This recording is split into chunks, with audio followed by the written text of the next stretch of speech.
You get the red light. And it's things that took me 50 years to learn. I'm not 50. I'm just putting that out there. I haven't reached that milestone yet. But they're words of wisdom. If you had to identify in one word the reason why the human race has not achieved and never will achieve its full potential, that word would be meetings. Can we agree with that? People who want to share their religious views with you almost never want to share yours with them. You should not confuse your career with your life.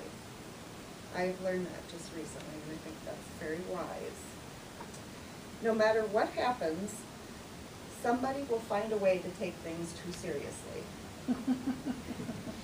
When troubles arise and things look bad, there is always one individual who perceives the solution and is willing to take command. Very often, that person is crazy. Nobody cares if you can't dance well. Just get out there and dance. A person who is nice to you but rude to the waiter is not a nice person. The one thing that unites all human beings, regardless of age, gender, religion, economic status, or ethnic background, is that deep down inside, we all believe we are above average drivers.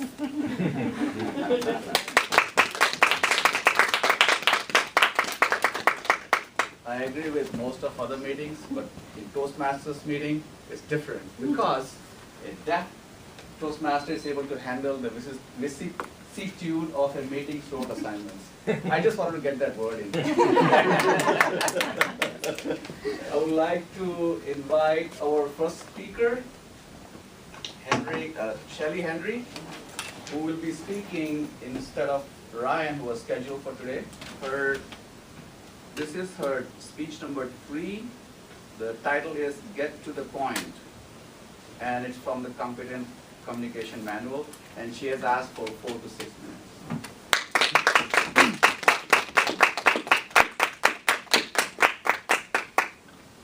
Mr. Toastmaster, fellow Toastmasters, and distinguished guests, good afternoon. As we were walking down on the soccer field, my daughter said to me, "Just don't embarrass me." How absurd, me embarrass her.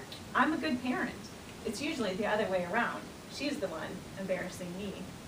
Well, as I proceeded to attend more of these sporting events, I became to understand how people like me, people who consider themselves good parents, can embarrass themselves at these sporting events. There's the dad yelling at their player from the sideline, trying to tell them what to do. There's a mom contesting the call made by the referee. There's the bystander on the sidelines who's trying to berate the coach, even though that coach is just trying their very best. I've seen plenty of these examples, and by many accounts, I would consider those embarrassing. So I'm trying to stay out of that embarrassment zone for my daughter's sake and for my sake as well.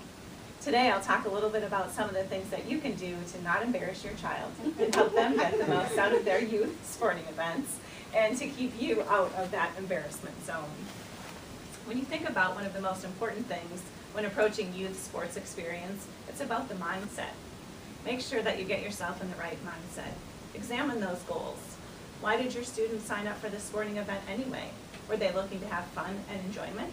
That's the reason most kids are signing up for sports events or sporting experiences. Maybe they're looking to expand their social interactions, make new friends. Whatever that reason may be sure that you know what those goals are. Establish your expectations, have realistic expectations associated with those goals, and then align your behaviors as a parent accordingly. Once you have that mindset down, it's important to think about roles. A friend of mine who's a parent and a coach talks a lot about role definition in the sporting experience. We might think of that as something you talk about at work or at the office, but he's saying it's really important as you approach sporting experiences with your child. You need to think about what those roles are. For example, the child is the player. It's not the parent who is assigned to be the player. It's the child who's the player. They're the ones participating in the game and the ones that all of this should evolve around. Another important role is the role of coach. The coach is there to develop the strategy for the game. They're there to provide instructions to your players. The officials are there to officiate. They've learned the rules, the regulations, things that make the game work, and they've been trained in those things. And they've been empowered to make calls as they see them throughout the game or the competition. The parent's job is to support all of those roles. They should be supporting the player. They should support that coach at all times. They should support that official, even when they make a call they might not agree with. I know it's easier said than done, but that is the role of the parent. They should know what those boundaries are and really respect those roles at all times during the sporting experience. Once you have your mindset down, you're understanding those roles and responsibilities, then you as a parent can focus on what are the behaviors that will best support your child. What things do you want to think about? There are 3 key behaviors that I think can really make a difference in the sporting experience. One of them is to reward effort. It's not about winning, losing, keeping track of playing time. It's about rewarding the effort that your child puts forth. You want to see them give 100% at all times. I had an experience recently where my daughter was having some frustrations, some struggles in her volleyball season, and I said, you know, your job, your focus needs to be on being the best volleyball player you can be. Day in, day out, that's your focus. Don't worry about all this other stuff going on. There's a lot going on in 7th grade girls volleyball, let me tell you. I said, don't worry about those things. Your focus is to be the best player you can be. Another one of the behaviors I think parents should focus on is demonstrating good character. Think about what you want to teach your children. Model that behavior at those competitions. Talk to them about losing with grace and poise, and also about winning with grace and poise. Talk to them about teamwork. Show that you're going to cheer other people along and that you're not just there to support your own child, but you're thinking a little bit more broadly. Another behavior that you can consider as a parent is to keep the lines of communication open. Ask your child what they want. Ask your child how you as a parent can be helpful to them. A lot of times we think it's one-way communication where, as a parent, we need to give our child direction and instruction. But open those lines of communication. Get the dialogue flowing between the two of you. Then when your child responds to that, actually listen to them. Respond to what they're saying and try to be helpful. Create an environment where they can express their feelings, whether they're good or bad.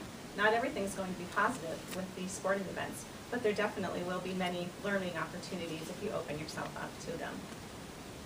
There was a recent survey done of college athletes, and they asked the question, what did your parents say that made a difference for you? What did your parents say that made a difference for you that brought you joy either during or after the game? And the overwhelming response from those athletes was, my parents said, I love to watch you play. Wow, what a simple sentiment. You don't have to get technical, you don't have to provide detailed instructions, you just have to be there, be present, and communicate that you love to watch your child play. So I think that's a pretty simple phrase to remember, and that if you get in the right mindset, it will definitely show your child that you support them and that you want to keep those lines of communication open at all times. So I hope you can tackle the urge to misbehave badly at sports. We see a lot of that out there. Don't do it. Don't fall prey to that. Let that urge go by the wayside and really use some of these tips and techniques to help your child get the most out of their sporting event. I want to keep you out of the embarrassment zone. We want to minimize embarrassment and maximize joy for those sporting experiences.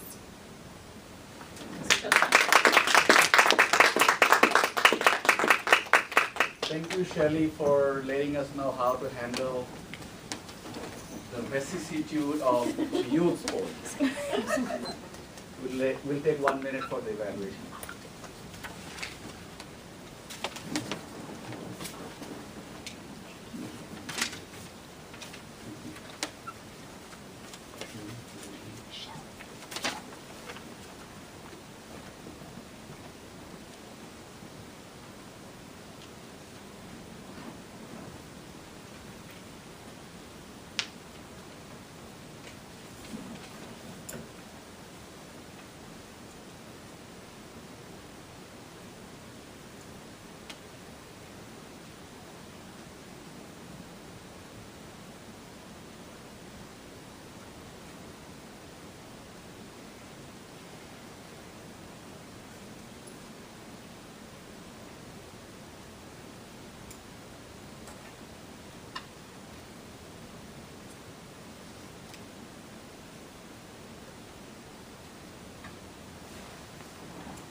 Thank you, Andrew. Now I would like to invite our speaker number 2, Mr. John Potter. This is his 12th speech. I can really awesome job. Like in a year. This is your 12th speech. The title of his speech is Diving Adventures, and it's from the Entertaining Speaker Manual, and it's asked for 6 to 8 minutes.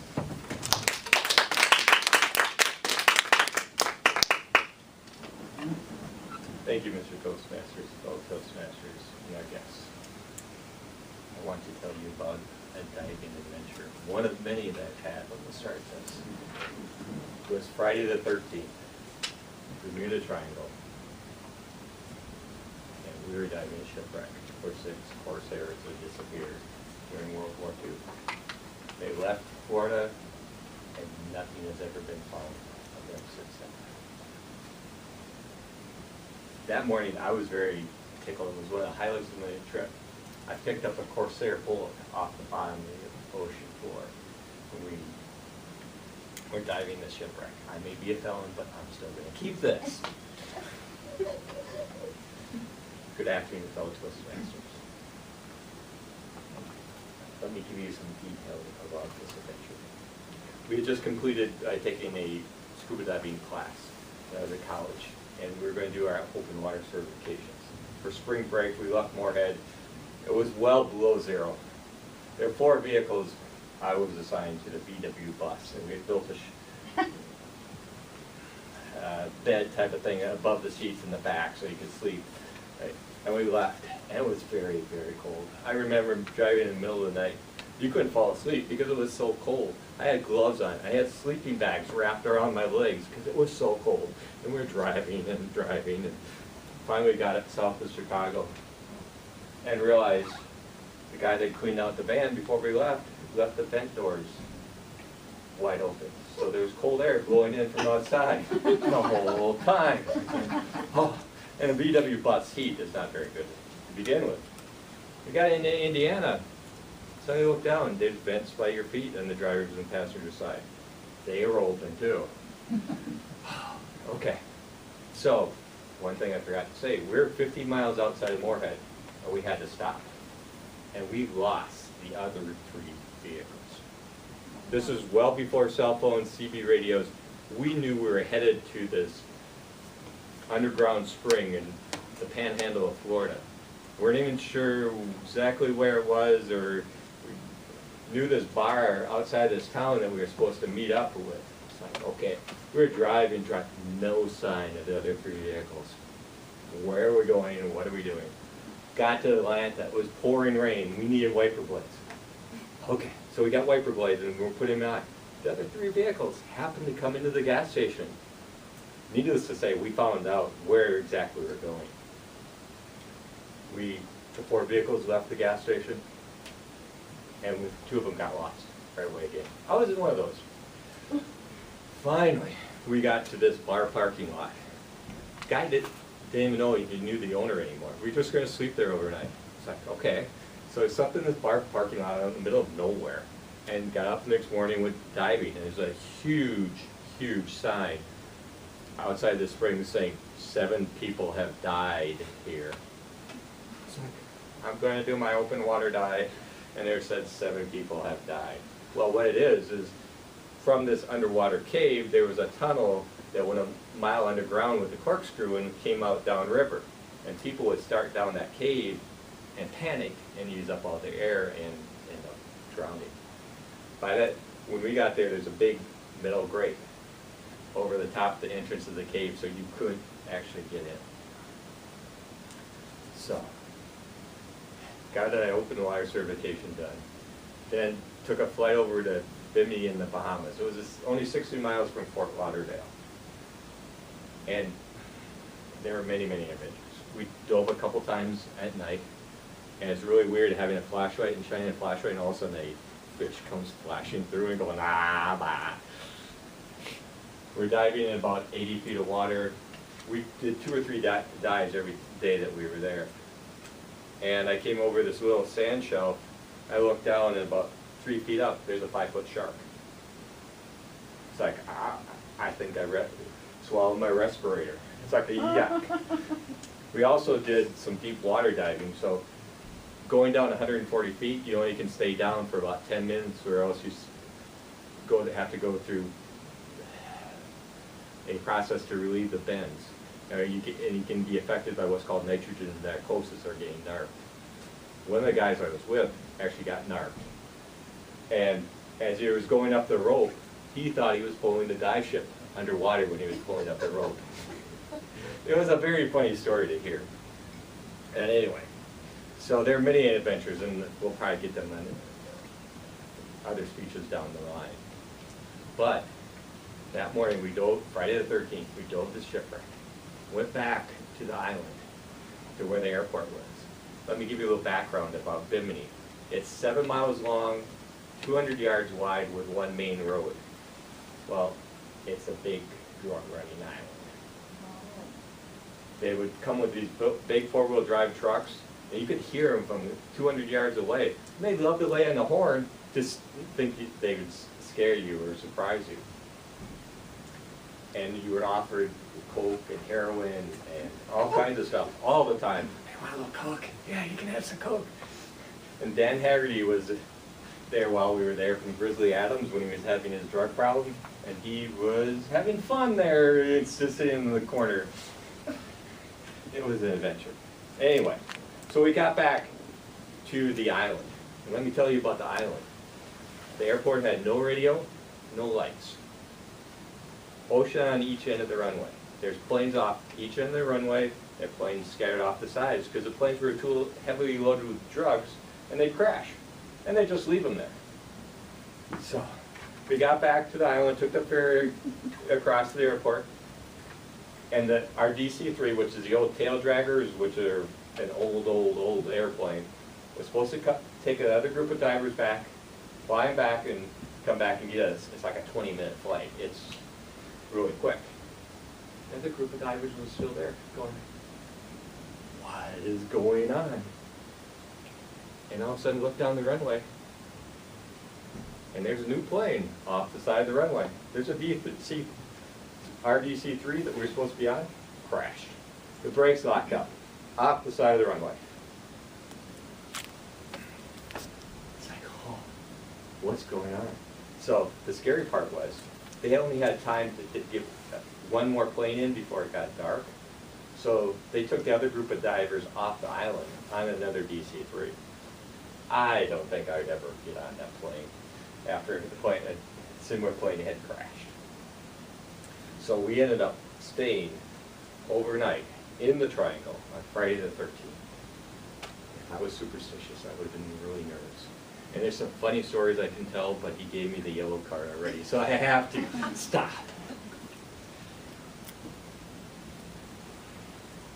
I have more adventures I'm going to tell you about. 3 weeks later, under over 30 inches of ice, we went scuba diving. Like I said, I'm all the time.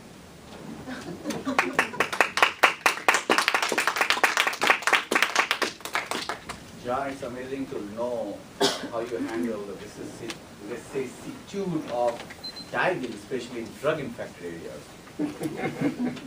Now we are switching gear, not yet. I would like to invite our topic master. 1 minute.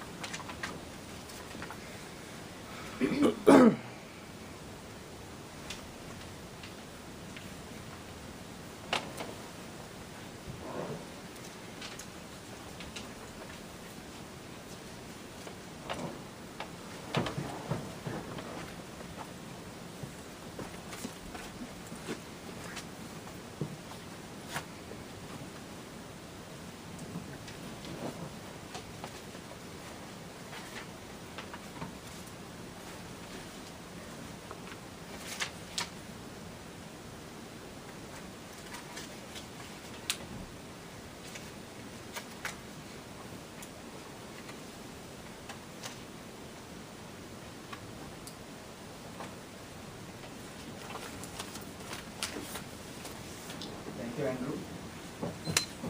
Now we are moving to the other a portion of our speaking section, which is topic master, table topic. I would like to invite Sarah Jenkins for.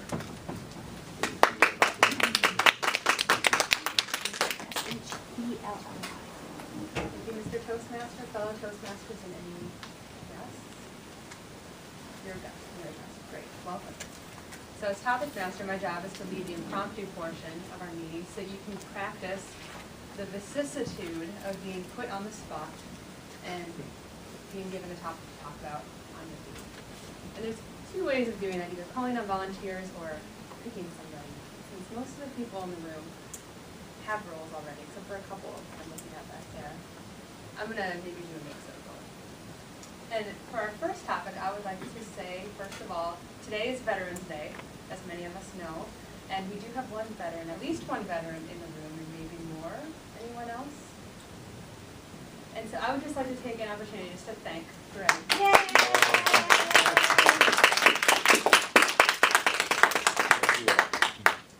And on that topic, I would like to hear from somebody, a volunteer, if anybody would like to talk about a veteran that they know, their own experience, anything related to Veterans Day.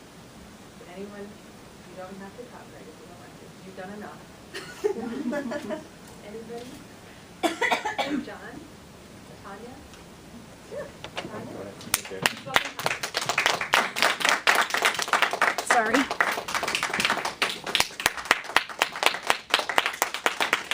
Thank you. Madam Table Topics Master, fellow Toastmasters, and very welcome guests. Table Topics is my favorite thing because we get to speak extemporaneously. I would like to talk about the veterans that I know because I'm very proud of them. My Uncle Oscar is from Sebeka, Minnesota. Thank you for getting that. And his parents were from Finland. And I know another Finn in the audience who's sitting over there. No, you're not Finn? Well, you're from Norwegian. Oh, Norwegian. Okay, well, I still like you. And my Uncle Oscar was in World War II, and he was a paratrooper. So, and he danced with me at my first wedding. And sorry, I have that's a different story, but I love dancing with him. He's super funny, super sweet, and he married a girl named Pearl. And so Oscar and Pearl were at my wedding. They drove all the way from Washington, the state of Washington. And I just loved him. He did such a great job, and he had such cute pictures of his uniform. And my Uncle Alan was in World War II, and he was on a ship. And my Uncle Greg was in the Vietnam War, and he was on a ship. My Uncle Denny was in the Vietnam War, and he was on a ship. And my step-grandfather wasn't a veteran, but it was something close. During the Depression, they didn't have any jobs, so he was recruited for the government to work in creating national parks, and it's called something. WPA. Yeah, he was in that, so I was very proud of him for that. So we have a long history of relatives that were in the Army, and I'm very proud of them. But I'm most proud that my Uncle Oscar flew out of airplanes. Thank you.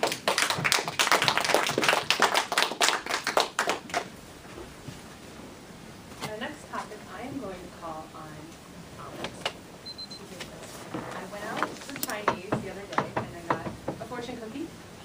And I brought my fortune with me and I'm going to hand it to Amit to speak on. Ooh.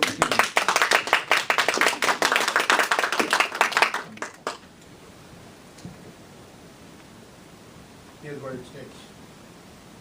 Great works are performed not by strength, but by perseverance.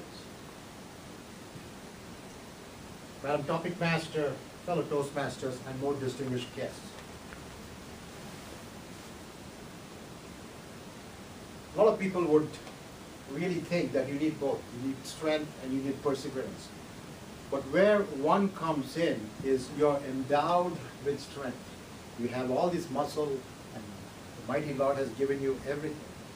But the mighty Lord has also given us something which is out here, which mighty Lord feels that you need to go and do something with it. When I went to my son's school, and he was in kindergarten, up above the gymnasium it was written, that your intelligence is God's gift to you. What you do with your intelligence is your gift to the God. Now, I've been to countries where there's a lot of muscle strength, but the perseverance seems to be lacking. There are people who are working and people who are not. There are people with direction and people who seem to have lost direction. And I've got to the belief that you need both. You need both strength and perseverance, but much more than that. I've seen people who are 4 feet tall, 5 feet tall. They can lick people who are 7, 6.5 feet tall. So it's not just the brutal strength which you have, but try again. And do not ever be scared of failing. In fact, welcome failure. Come here, make a complete fool of yourself in Toastmasters. Be vulnerable, learn from everybody, and persevere. I was running a course recently, yesterday, and suddenly somebody asked, a gentleman from China, because this is an international symposium, how much do you charge for a hip surgery in Mayo Clinic? I said, for a simple one, I use my Toastmaster experience. Maybe a Toyota Corolla. But for a complicated one, maybe BMW.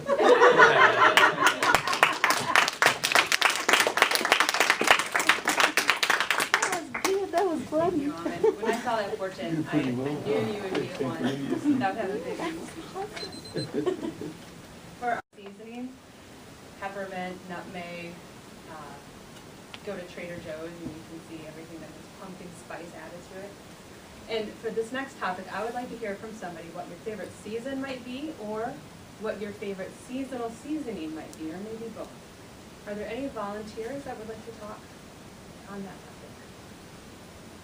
I saw Grace go first. Sure.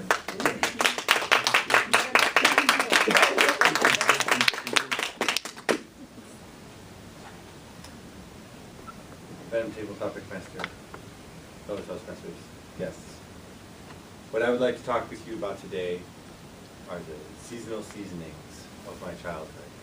Now, some of you that grew up in these parts, you may know of the warm holiday drink called grog. When I was a child, my family, my uncles, aunts, father, grandparents, would always get together for the holidays at some point in time, and there would always be grog available for them to drink. And grog has a very distinct smell. You know, it's a mulled drink, and as a child, I always wanted to try it. Please let me try it, Dad. Please let me try it. Come on, Dad. I can do it. It has alcohol. You can't have it. Oh, man. You know, grape juice is where I went back to. So one day I was tall enough. I was about 6 foot tall, so I was maybe like 5. And I was able to get on the counter, and I attempted to pour my own cup of grog, and I dipped the coffee mug into the near boiling pot and hand into, and brought it up and took a big swig, and I didn't anticipate the heat, and immediately dropped the mug, started screaming, and I have never attempted to drink grog since.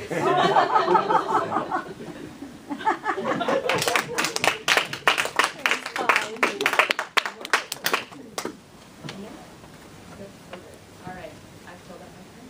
Thank you.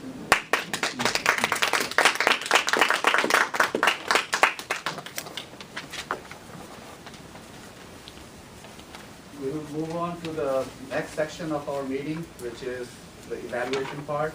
And I would like to invite Tanya to handle.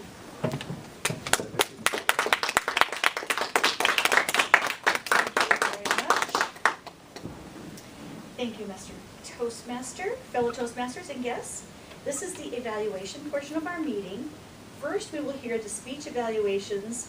The speech evaluators give their evaluations of today's prepared speeches. And then, after we hear from the grammarian and the timer, I will give you a general evaluation of the overall meeting. Each speech evaluator will be speaking for 2 to 3 minutes. And our first evaluator is Abby Bradford, and she will be evaluating Shelley Henry.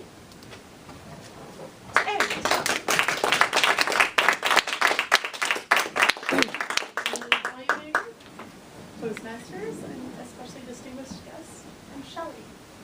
Today I'm going to evaluate your speech. I'm going to give some of the guests in the room a little bit of an idea of the deciduous list that Toastmasters offers us. It's a lot of things to evaluate the person that is speaking. And you can also offer some of your own general comments as well.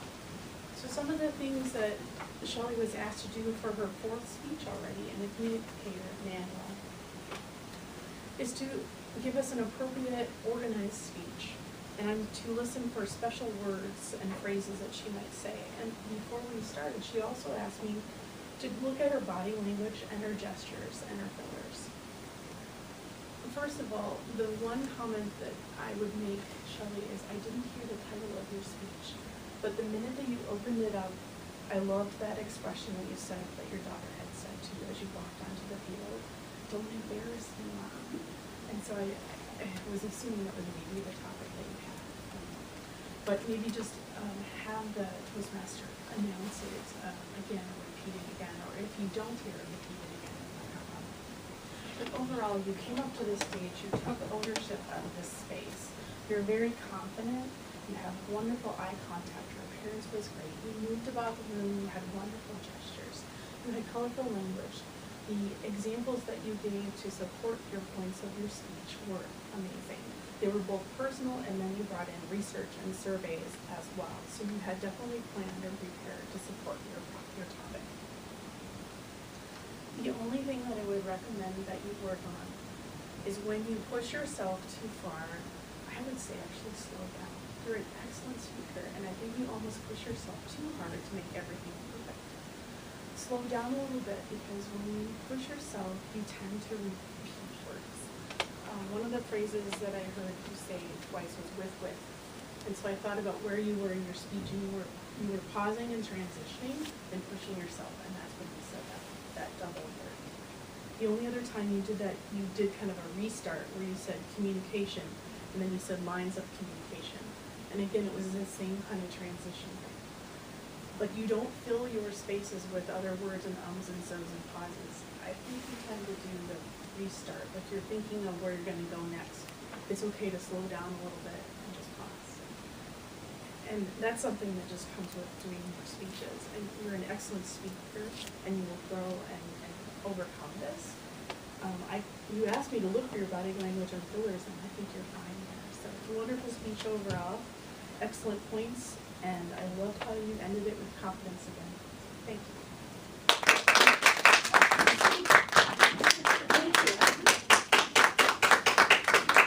I was so wrapped up in the evaluation, I forgot I was supposed to stand up next. Next, our evaluator is Kaylee Vandenberg, and she'll be evaluating John Potter's speech on the adventures to the Bermuda Triangle. Ooh.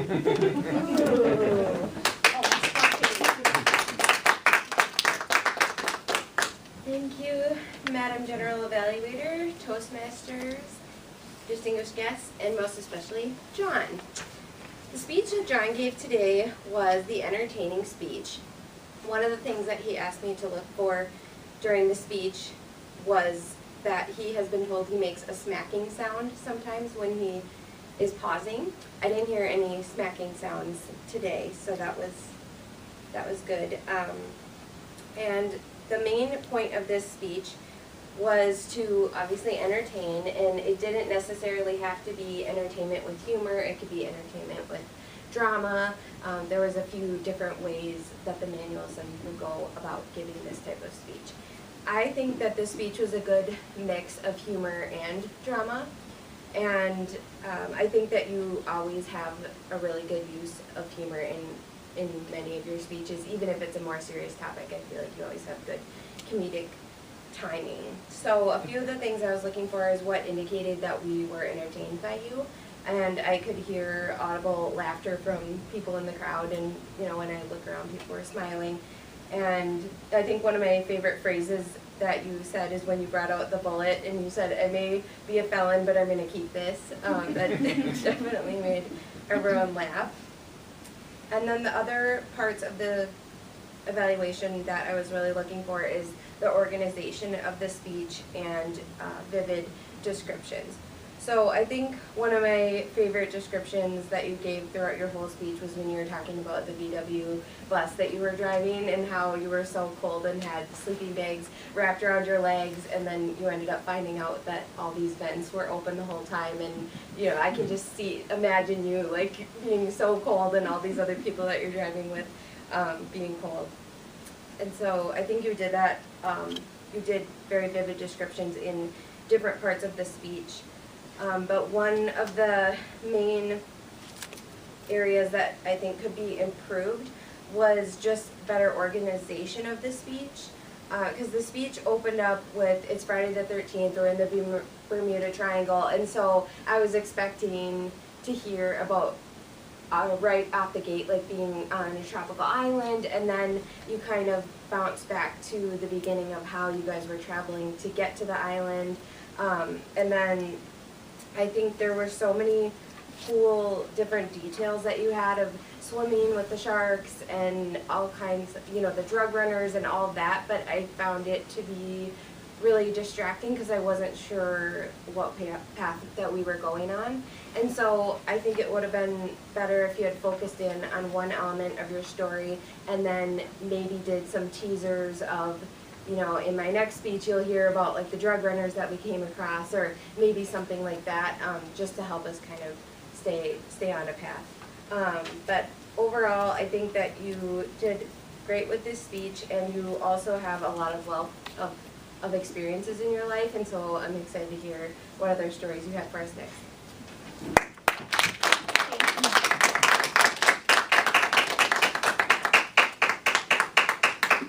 We're supposed to applaud until they get to their seats, so good job. There's not a sign, there should be, like, on Oprah they have a sign that says applause so you know, right? Or Wendy Williams, they have a lady that does this, is that it? Yeah.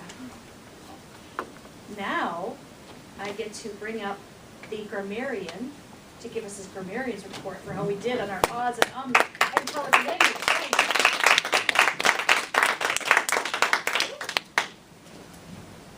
Madam General Evaluator, Toastmasters, honored guests, I'm now going to deliver to you the grammarian report for 11/11/2014. I'd like to start with the humorous and inspirational speech from Deanna. I heard one so. One thing I would like to point out, although not specific to the grammarian role, is I thought that with your sayings that you delivered for everyone, that you had excellent time as you were delivering them. It really enhanced the impact of the comments. You got several laughs, and I noted that. Moving to Shelley. Shelley, with your speech, I counted 3 ums and 5 repeats. That was mentioned by Abby. But I would also like to make a special note of the fact that your anticipation of the vicissitude of this meeting was evident that you're subbing at the last minute for Ryan. Some things that I noted with your speech, I found that the simplicity of the phrases that you used in the speech really resonated and helped to drive your meaning home. And words like roll, focus, communicate were repeated several times, and those really emphasized the main points that you were trying to deliver to your audience. And I like the phrase, fight that urge. Like you're chained and trying to stay against the chain. I enjoyed that. John, your speech, I counted 1 and 1 repeat during your speech. And many of the things that Kaylee noted, I also wrote down. I like that I may be a felon. Great line. And then the sleeping bags wrapped around the legs, and the entire experience in the VW bus was very visual, really put me into the scene. And several times throughout the speech you used very suspenseful words, or very suspenseful phrases, like Friday the 13th. You used the word ominous and dark, and really built up that foreboding feeling as you spoke, and I was really appreciative of that. Abby, for your evaluation, I counted 4 ums. So there's that. Kaylee, We've had 8 2 you knows, and 1 just to round it out. Andrew, with your timer speech in the beginning, you had 1 so and 1 and Tanya, during your table topic, I had 1 repeat. And Amit, I would also like to say that your contrast between the Toyota Corolla and the BMW is So, sorry, one more. The vicissitude word of the day was used 5 times, including mine that I used earlier today. And so I thank you all for incorporating that word into daily vocabulary.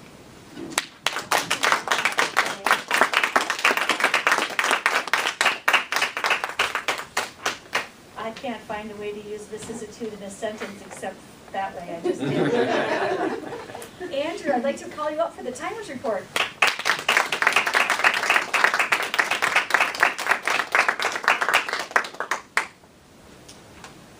For the timers report, Shelley, you requested 4 to 6 minutes. You were 6 minutes and 20 seconds. John, you requested 6 minutes, 6 to 8 minutes.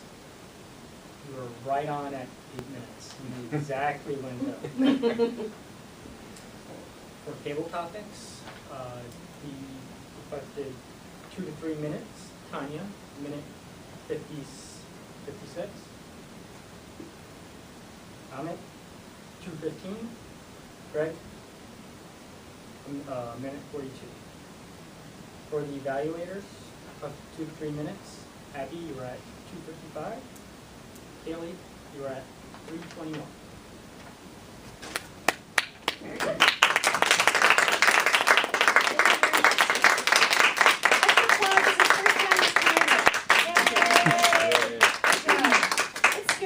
There's lots of stuff to do back there. You don't know. He's watching the timer. He's got the light. He's got the cards. He's got to watch the camera because something shuts off all by itself.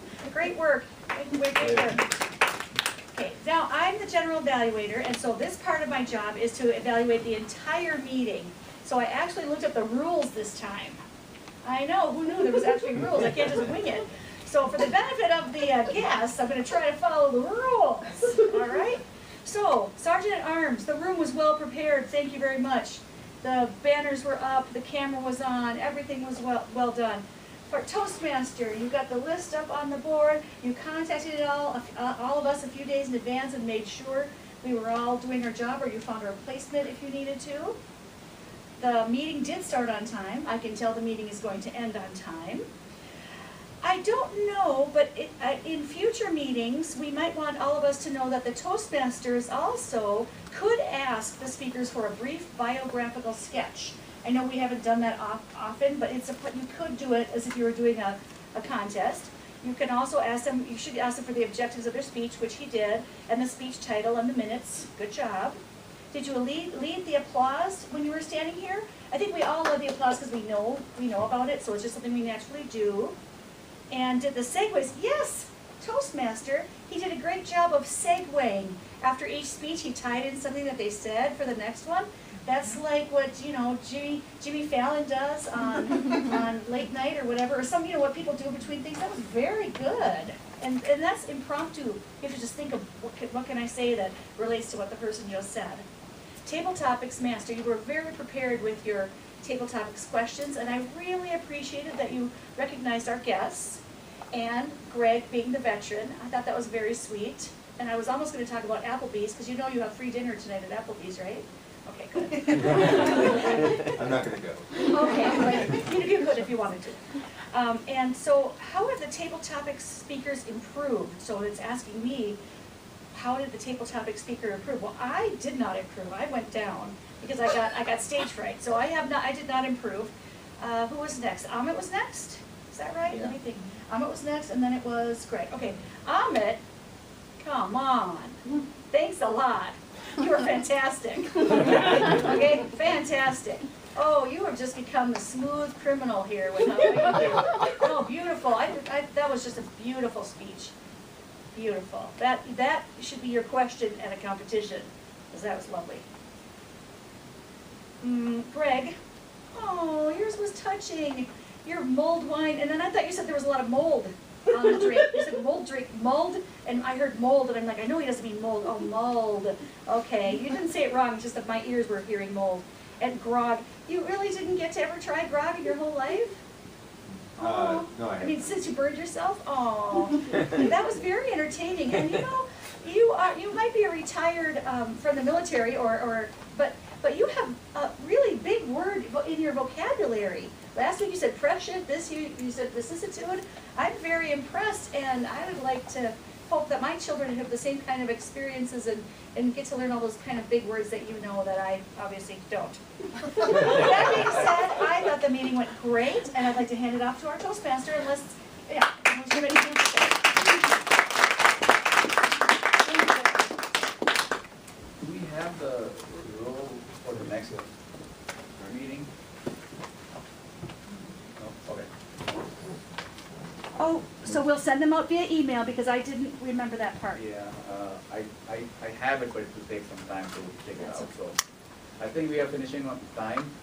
which is a Oh, good would you thing. want to ask the guests if they want to tell us who they are? Yes, please. Guest, if you like to say a few words about you, like where are you from, what's your name, and where are you from, and how you came to know about us. Hi, I'm Courtney Flatbridge. I work in the Hilton Building in the TB Mycology Lab. I really enjoy public speaking. I enjoy it a lot. However, I'm from Chicago. I talk very fast, very loud, so I would like to, in essence, learn to give people a chance to listen to what I'm saying and just slow down. So I was very excited. I really enjoyed the meeting. I thought everybody was fabulously welcoming, and I hope to come to more of these meetings, absolutely. How did you come to know about us? It was mildly suggested to me that I slow down. My public speaking. So one of the coworkers, she was a development technologist. She had mentioned this to me before, and I was very interested to hear what it was. And as soon as I learned a little bit more about this, I was absolutely knew this was for me. Tell me. Thank you. I'm Brent Gorley. I work in the Center for Innovation. I've been at Mayo Clinic for about 4 years. I've always kind of heard about Toastmasters, and being more of an introvert, it's something that I finally said, hey, I need to develop my speaking skills. So that's kind of why I'm here. So I don't talk fast or anything. Thank you. That's it. We're adjourned.